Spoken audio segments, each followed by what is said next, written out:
Many people would rather die than let you go through their phone and internet history.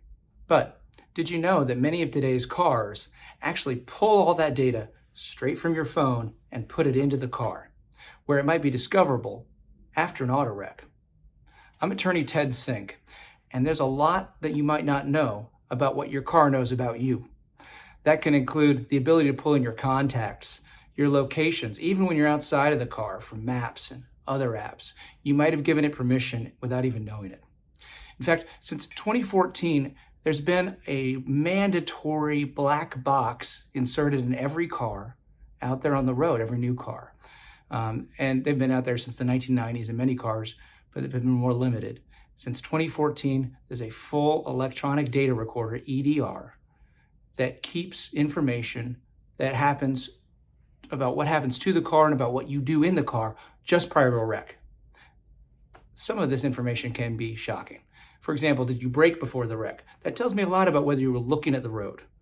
Were you texting? Were you on a call? Sometimes your phone has all this information, but it can be much more insidious than that. There's no real limit to what you might agree to or what you might have not read in those little terms and conditions from one of the car companies about what they can pull in from your phone. Now, some phones, some cars out there have direct connections to Apple or Android devices and can fully pull in pretty much quite a lot of the information in your phone. And if you're ever in a car wreck, this can become discoverable, potentially. That's something to know. Now, that works against you if you're one of those people who's scared to let anyone see your phone or internet history. But it can really work for you if you're the kind of person who has been hit by a person who's texting while driving or distracted, or we've even seen watching videos out there of people on the road. Crazy stuff.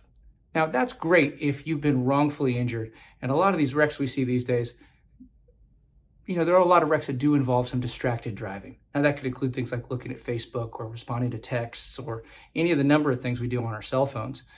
What's great is that if you have an attorney who knows about electronic data recorders, there are ways to go pull that information.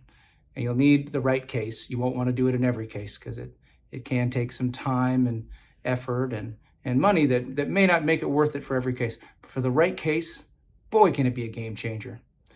I'm attorney Ted Sink. If you have any questions about electronic data recorders or your privacy in cars, or if you've been hit by someone who was distracted while driving, watching a video, texting, what have you, let me know. Just shoot me a DM. You can email me. Here for you. And stay safe out there.